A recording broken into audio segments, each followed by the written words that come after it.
Hi, I'm Yegi. I'm an entrepreneur and success coach who wants it all. Family, luxury, career, and the freedom to do whatever I want, whenever I want. And I'll do whatever it takes to get there.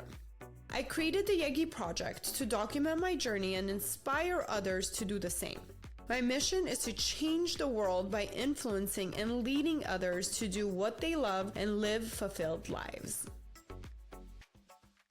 Hello. Welcome back to the Yegi Project. Today's honored guest is Tanya Ruckstuhl, who is a psychotherapist and an author of a new book called How to Be Human and Not an Asshole. I'm going to give the floor to Tanya to go ahead and tell you a little bit about who she is and what does she do.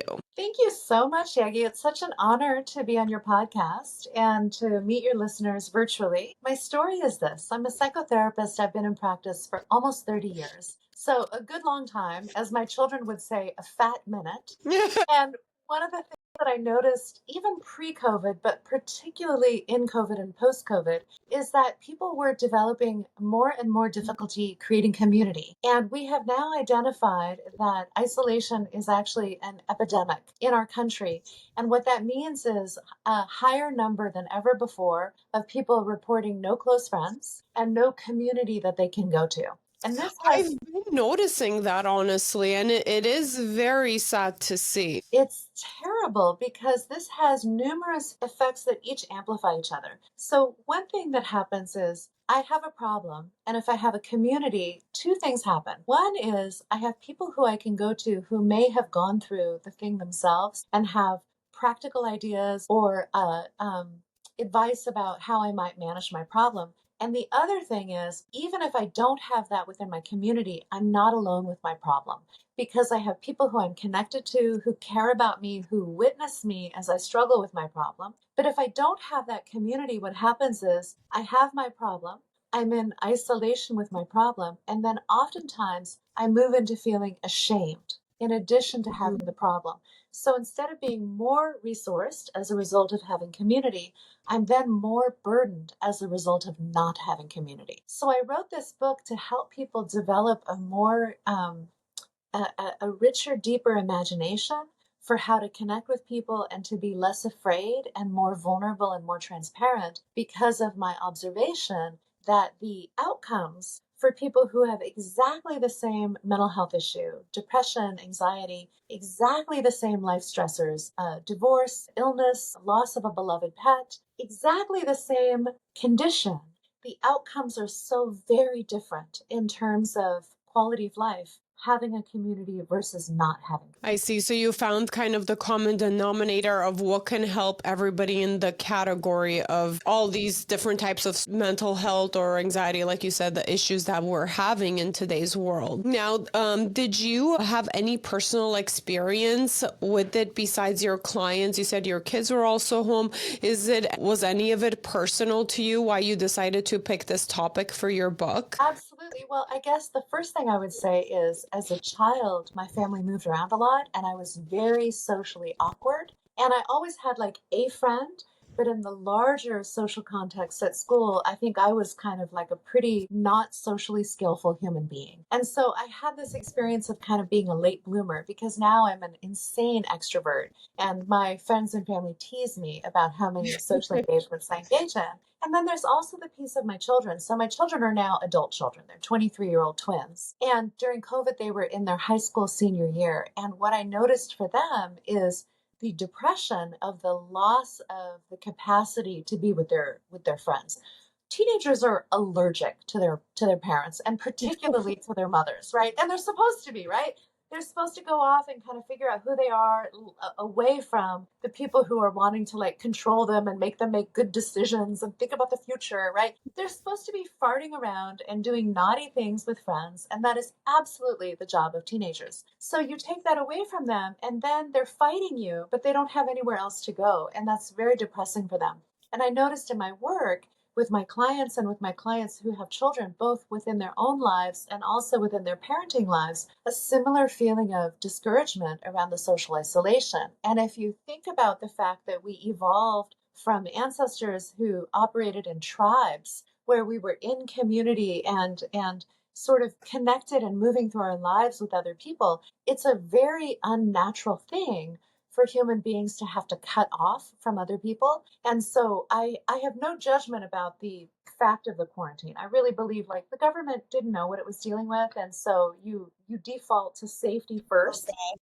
Right, you do your best. And so I'm not by any means like criticizing public policy, but I'm just saying the downstream effects of public policy have been really profound in terms of our mental health. It really, yeah, and I see it. Honestly, everybody sees it. Besides COVID and the isolation, it did have an aftermath, and also with all the social media and things evolving, people not connecting as much face to face. So it really is a problem. So I'm so happy that, you're focusing on it, trying to make a change, and we can talk about it and make more people aware, to give them skill set to build the community for themselves. Now, how do you think the social skills and mental health connect in your view? Clearly, from your research and your experience as a psychotherapist, you've seen that people not having great social skills suffer more from mental health issues. But can you elaborate a little bit more on that so we can address why this is so important in today's world?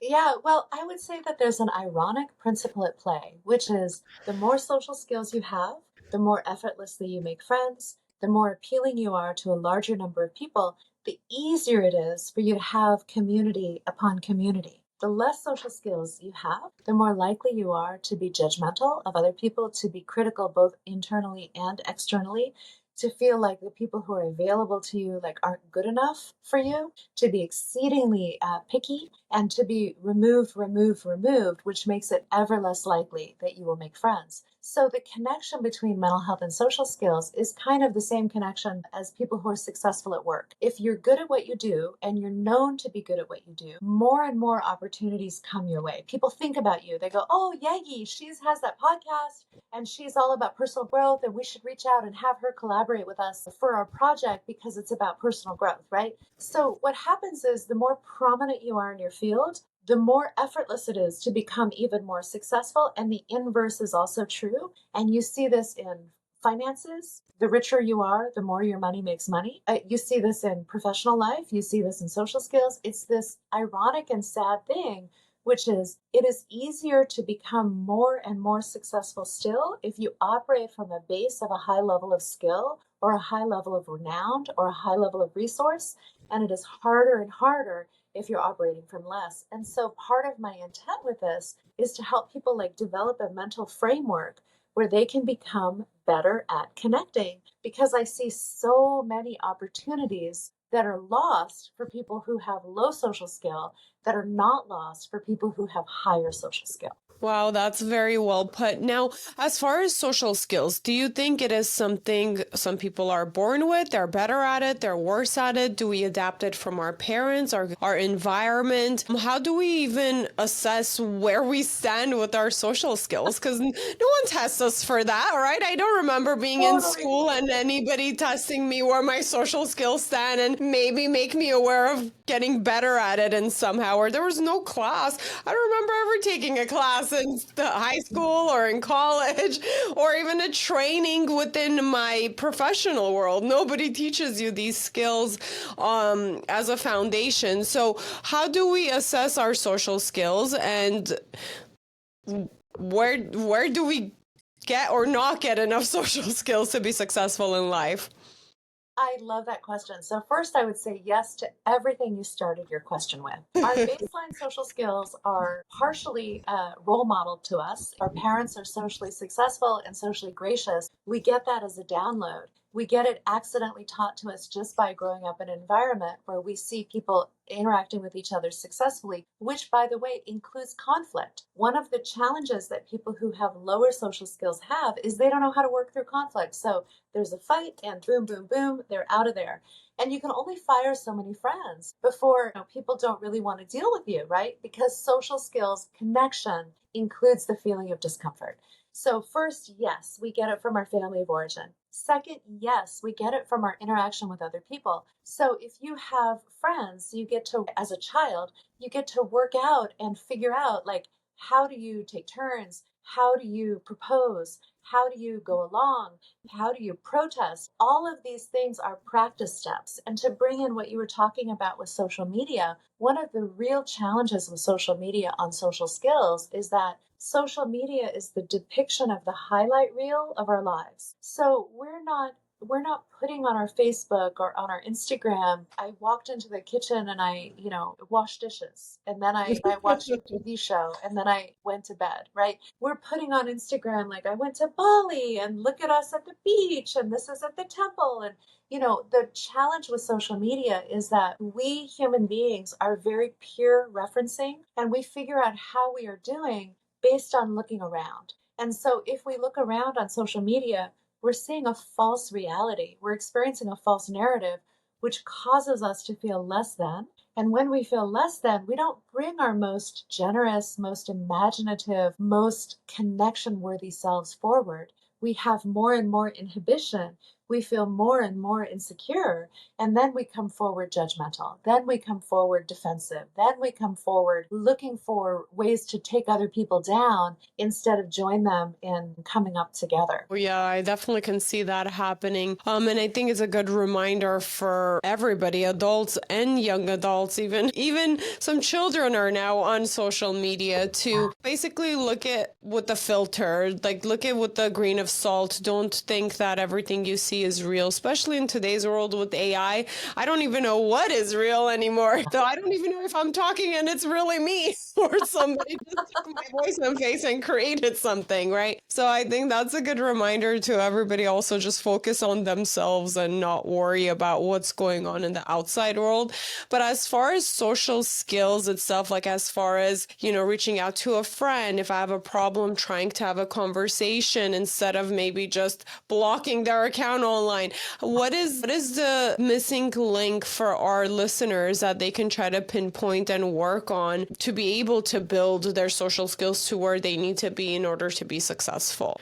Well, I don't know if I could distill it into one principle, but I'll talk about a couple that I think are really foundational. Yeah. One is I'm not more important than you, and I'm not less important than you. And if I interact with the world from a place of domination, then I squish people and I put them off. And if I interact with the world from a place of submission, then I don't listen to myself and I go along with whatever people want from me. And I lose my own enjoyment of interaction because interaction is drudgery and service. So I would say principle one is the sense of I'm equally important and you are equally important.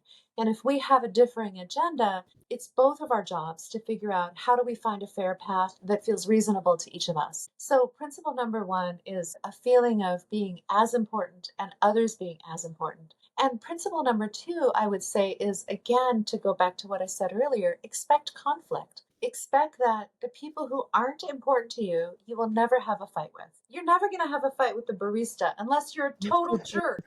Or unless the barista is a total jerk. You're going to have a fight with your lover. You're going to have a fight with your mother. You're going to have a fight with your best friend. You're going to have a fight with your children. You're going to have a fight with the people who mean the most to you because that is where the rubber meets the road in terms of negotiating agenda and finding a way where both people can feel like they matter. So instead of thinking of conflict as like, oh, this cancels the connection, because I work with people who sometimes came from families of origin where if there was a conflict, you wouldn't talk to that person and they're a family member and you live in the same house for heaven's sakes, right? The use of the silent treatment is one of the least skillful responses to conflict. So I want your listeners to know conflict is evidence of the importance of a relationship. It is not evidence of there's a deep problem. Now, the tipping point is sometimes we are connected to people who we cannot find a peaceful way to resolve conflict with, and sometimes we do have to fire people from our lives. And one of the sections of my book does include information about how do you discern, okay, we're having some beefs, but this person is still really important to me and I want to work it out, versus we're having some beefs and there is something about this person or there is something about me that says this is not a connection that is ultimately going to be healthy or serve either one of us. Well, that's great because, it's good to have the skill to try to be a correct conflict solver, right? With the people we care about. But if they're not the right fit in our life for whatever reason, and they're not also putting in the effort, it's good to be able to distinguish that. Is it worth it? Do I keep fighting? Is it one-sided? Or what is this relationship about? So I'm very glad you focused a whole section on that. Now, can you describe a particular tool besides,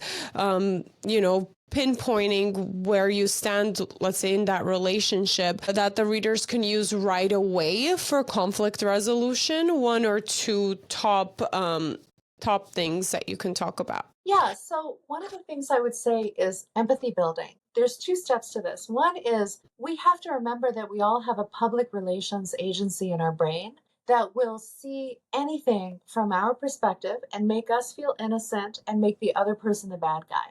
And there's some really good social science research that shows when I act like an asshole, I'm having a bad day. But if you act like an asshole, it's because you're an asshole. So just knowing that this is like one of the tricks our brain plays on ourselves, and we have to hold ourselves accountable to the exact level that other people are. And we have to remember that the self-justification in your brain is not trustworthy. It's a defense mechanism against you actually taking a hard look at yourself.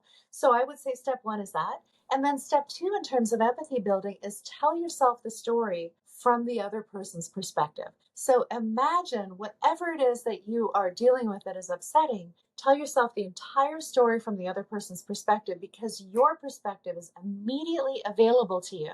And their perspective, because you have judged it as wrong or problematic or all kinds of complicated things, it's harder for us to imagine empathically what it might be like for the other person. I totally use that skill. I don't know when I picked it up along my life, but I use that skill in my work life, in my friend life, family life, even with employees. And it's the best skill you can build to try to see things with somebody else's point of view. It also kind of makes the situation just okay. I feel like for me, it just puts it off of like, okay, it's not this person's fault or it's not my fault. Let's figure out what the situation or what their point of view is. Why did they react this way? So I think that is a great skill we can all practice and work on, is stop and ask, okay, let's tell this, as you said, let's tell the story from somebody from their point of view. Like, how did they see it, right? Can you give us a specific example of that? Absolutely. Let me think if I want to tell you one out of my life or my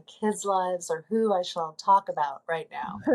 I'll give you one out of my life. Many years ago, I had a person in my life, a friend of mine, who was getting married. And they were a little bit high maintenance on the way to the altar. And we had this interaction that culminated in a conflict that we were attempting to work out via email. And they wrote me an email that I found very objectionable. It made me really mad. I was really offended by it. And because I had already been feeling annoyed by this person, when I read their email, I read it through the lens of annoyance. And I literally read information that wasn't there. Because when I said, okay, Tanya, you're feeling our brain tricks on us. They fill in exactly. information. So it was so interesting because I was so mad. And then I went back and reread the email, and it was still objectionable. This was a person who maybe didn't have the best conflict management skills and was very stressed out. But the things that I had remembered that were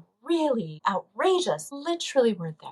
It was like my mind substituted in words and a turn of phrase that didn't exist because I was already so hot under the collar. Wow. Honestly, our brains do play tricks on us like that. And I'll give you an example from my life I just remembered, and it's really silly. My husband and I were dating for a long time. And in my head, I always said, oh, I don't get what your problem was when we were dating. You kind of like lingered. We were already older. It took you 5 years to introduce me to your parents. And this timeline, I have always stated it as a fact that it would take 5 years for him to even introduce me to his parents. Like, what's wrong with you? What, were you not sure? Like, what happened? So in my head, I believe this as a fact. Then I've told so many people like this story.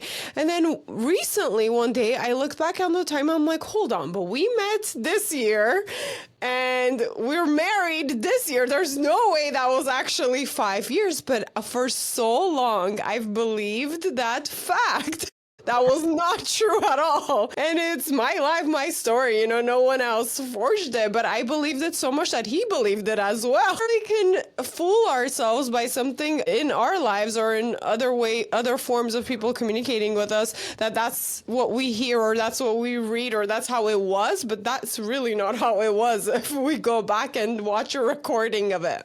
That is an excellent example, and it points to how when we're operating from a place of insecurity or our feelings are hurt or whatever, we can really distort things. And in this story, you may or may not have been mad at your husband, but there was something inside of you that felt like, were you taking me seriously? Were you honored and how important I was?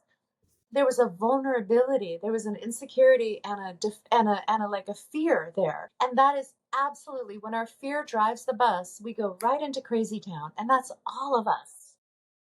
So funny. All right. So my next question to you is, what are some myths or misunderstandings about social skills that you've challenged in your book? Yeah, well, I would say the biggest one is when somebody is socially anxious, they over anticipate the risk and they under anticipate the reward of social outreach. And what I mean by that is socially anxious people will think, oh, I don't really have so much in common with this person. Oh, I feel tired. I don't really have the energy to get together. They're busy. They're not going to want to get together with me. And they'll do all of these things where they're calculating the risks of interacting with others, of initiating contact, of going out and joining a group that's getting together that they're a fringe member of.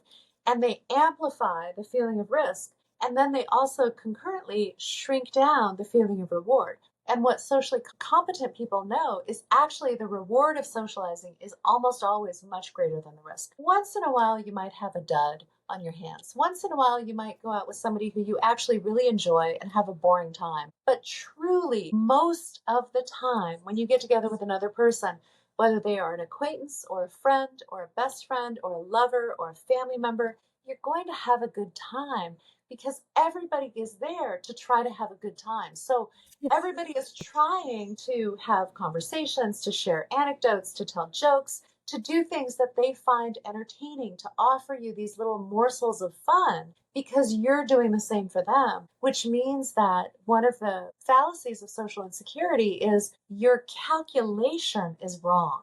Your calculation, if you're socially insecure, is meant to talk you out of trying.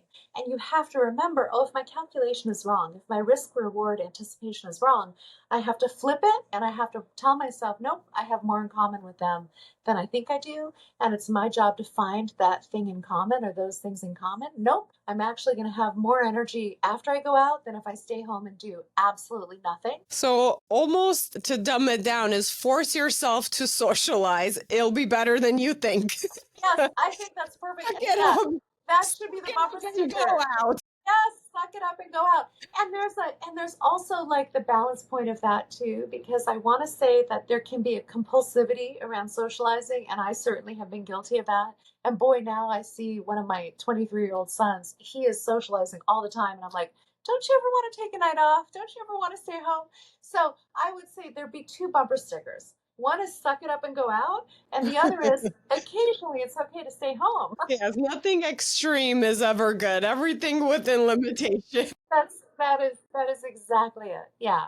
And I think it's really about how do we course correct our own tendencies? Because for people who are socially insecure and for people who are socially anxious, the course correction is actually uncomfortable at first and then gives them a much bigger, richer, more wonderful life. Yes, and honestly, like I'm glad you pointed that out because yes, in today's world, people are not socializing as much as they are. Even recently, I went out to watch a movie and I was like, why? There's no teenagers. I was just out hanging out, getting ice cream, Yeah. walking in the mall, going to the movies. I'm like, what happened? Like, did this industry just forget to market to teenagers anymore? Or what are they doing? They're just hanging out online or on video games and socializing online. But I know we're focusing on pushing people to go out and socialize in person. But as you mentioned, there are those people too also who doesn't know how to say no to social events, and they're not giving themselves enough downtime to reflect, to focus on what really makes them happy. Then they're exhausted all the time. So if you find yourself being that person, you probably want to take a day off and analyze your socializing and See Totally. if it's overdone, because sometimes just a good day at home could really solve the Yes. anxiety or whatever problems you're having. Yeah, absolutely. Now, what was your biggest challenge writing the book or within the research to complete it? Well, I had to take time off. So I've been writing a mental health blog for about 18 years. And Okay. this book came out of the blog posts that I had been writing. And my challenge was I had to go from those were blogs that I had been writing over that period of time. So I was writing in present tense reality. So my kids were little and I'm dealing with the PTA meetings and saying something really boneheaded at the PTA meetings, or my kids are little and I'm taking them camping and I'm terrible at camping. So all of these blogs were written at that time and I had to rewrite it to be coherent and present time. And I also had to go through them and figure out which ones I thought would be harmonious in the form of a book together. So in January, I took 5 weeks off of work and I full time just edited and rewrote and edited and rewrote and edited and rewrote. And then I put everything together and had it actually like copy edited. And the hardest part was like going from being a therapist where I'm interacting with clients all day long to like sitting in a little teeny tiny writing room in the desert, writing my little heart out and then printing it and then reading it and then writing my little heart out. It was a very different experience. Oh, yes. Talk about socializing all the time and then being Yes. isolated to focus on, of course, with purpose. And Yeah. I could see that being a challenge for someone who talks to people all day long. Totally. But also really fun because part of what I think is true is when we do hard things, it pays us emotionally. We feel ourselves becoming more multifaceted, more competent, more confident. Once So it's it's, done, yeah, yeah, yeah. and we feel great. That's it. And in the process, it is very difficult and we do need to push through. So, for anybody who wants to know, how did you even get in the industry of psychotherapy? Did you know you always wanted to help people in that way, or how did you end up being in your line of work? Yeah, so when I was a kid, I was the person who my friends came to for advice. So I think I just have this kind of naturally bossy persona where I want to help. I call myself a benevolent bossy person, meaning I want to help people and I'm very comfortable telling people, oh, you should da da da da da. I was the one who, like, if my friends had a It came bad, naturally to you. yes, yes.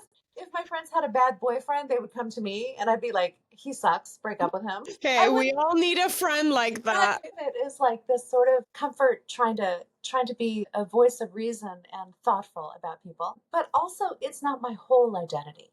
It's important to say that the work that I do, I love it. I'm so grateful I do it. And it's not the only way that I have meaning and purpose and joy in my life. Because another thing that I think is true that goes right along with developing social skills is giving ourselves permission and the need to be multifaceted. So people who are workaholic and who are, putting in 60 hours a week and killing it in the corporate world and making oodles of money, I think that that really impacts their feeling of well-being. And so I want to say publicly, I'm sort of an anti-careerist, meaning that I want people to work. I want people to earn a living. I want people to contribute to society and be part of the world. But I also want them to protect the time and the space to have a self that is not just economically and professionally productive. I think that that's so important for our hearts. Yeah, I definitely agree on that.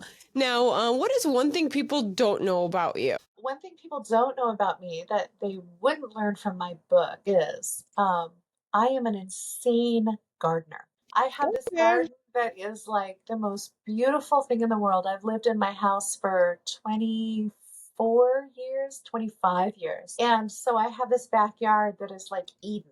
And every time I go out there, I'm like, woo, in the summertime. In the wintertime, it's like, I'm sad. But in the summertime, I'm out there dancing around and pulling weeds and watering things, and it's like, it's my happy place. That's beautiful. I wish everybody can find a little happy place in their own home. It's so important to feel Totally. that joy for something simple. Yes. Now, if you had a magic wand, what's the first thing you would change in the world?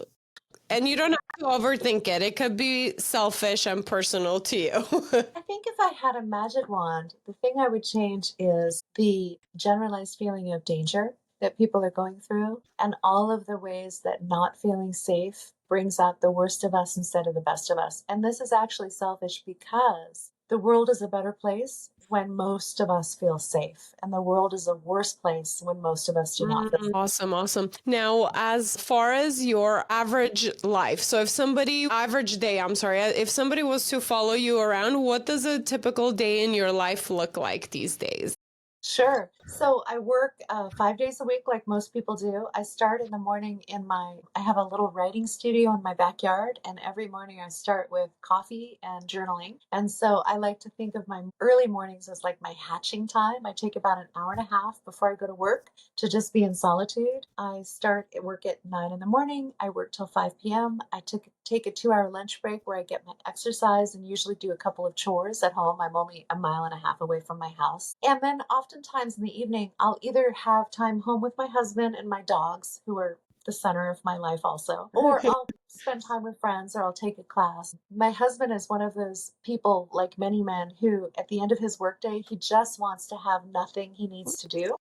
And like many women, I'm somebody who at the end of my workday is like, what would be fun, right? So our negotiation has Different been way to wind, different.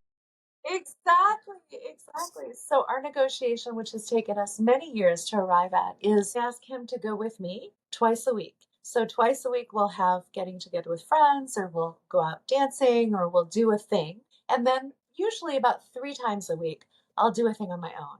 And that's 3 times a week, not necessarily weeknight evenings, but at some point on the weekend as well. So I just like to have a higher level of stimulation. I'm much more extroverted than the average bird. And my husband, like many men, is more introverted and likes to be free of interpersonal duty. Yes, yes. Let me just do what I want when I want. Exactly. I like to say that he's in a close personal relationship with the television. And it's great that you guys, came to that compromise or plan that works in your relationship. I think a lot more people can kind of sit down and try to figure out, okay, this is the plan, instead of just Mhm. fighting about it when That's right. time comes, like, oh, let's go out and have fun. Oh, no, I don't feel like it. Right. So it's really nice to have a structured system. And Yes. so important with a significant other, with kids, friends, everybody. So I love that. I think that's even a great takeaway for our listeners to be like, okay, maybe I need to structure my relationship and get what I need socially, and my partner can get what they need socially or not. Right. That's right. And nobody's wrong, right? I think Um, one of the things that's really important in terms of social skills is different doesn't mean superior or inferior. Different just means different. yes, and honestly, currently I'm having a really hard time trying to get that across to my 5-year-old.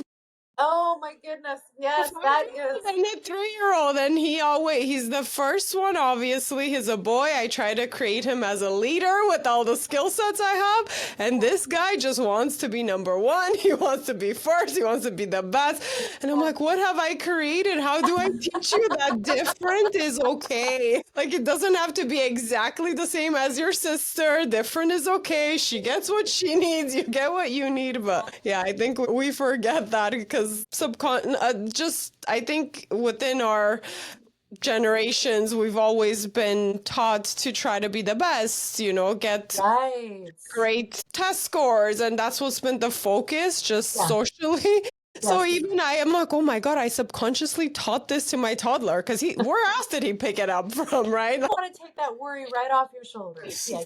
I think that that is developmentally perfect for a 5-year-old, because what a 5-year-old thinks is, of course, I'm the center of the universe. Of course, I should get what I want, because he is well loved and he's 5 years old. And his little developing brain is saying, I'm the most important person in the world, because that is the natural narcissism of children.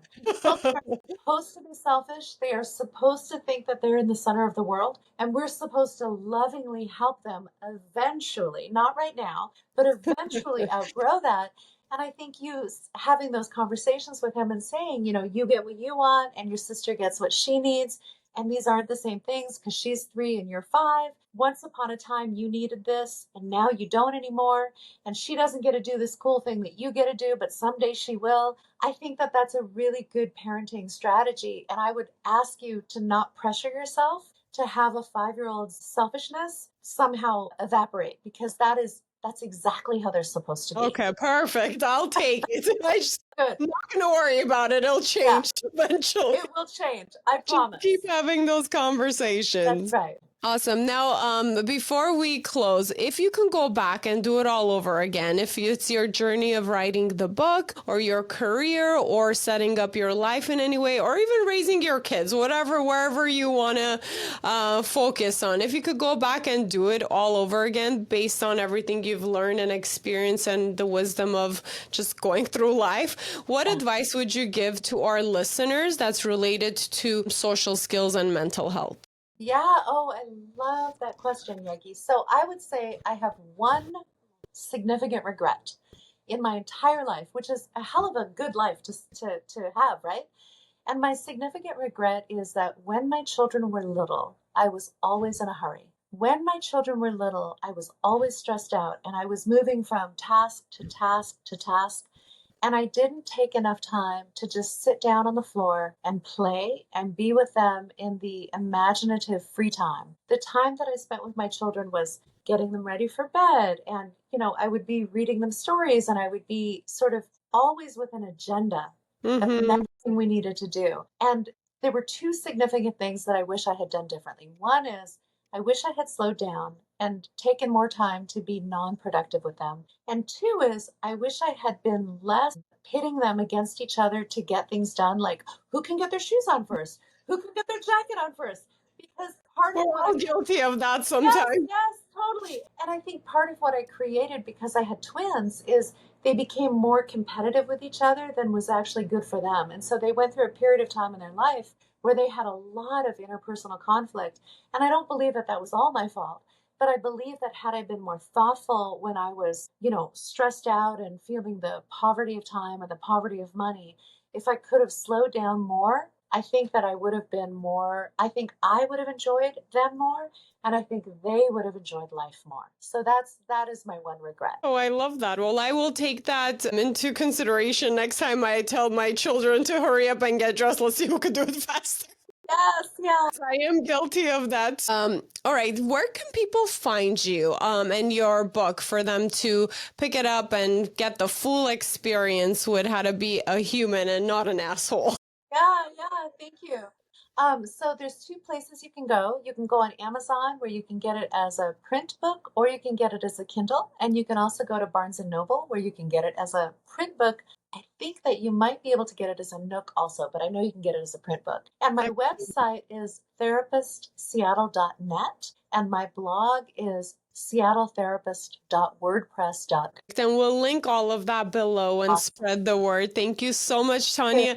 Now let's close with your last words of encouragement for our audience. What I would say to your audience is you are worth it. Whatever it is that you are contemplating, whatever it is that you are on the precipice of making positive change in your life, if you can embrace the idea that you are worth the effort, then you'll have just a little more fuel in your tank. So my words are, you are worth it. Beautiful. Thank you. And thank you to our listeners for tuning in. Until next week, everybody go ahead and comment whatever you want on the episode. We'll be more than happy to address it. I know we talked a lot about social skills, but Tanya is an expert in psychotherapy, so she'll be more than happy to reach out. So feel free to comment, connect with us, and until next time, bye.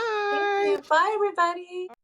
Thank you for listening. Please rate and review this podcast. Follow and engage with us on social media under the Yegi Project. And if you're interested in being a guest, email info@theyegiproject.com. And don't forget to subscribe so you don't miss out on any future episodes.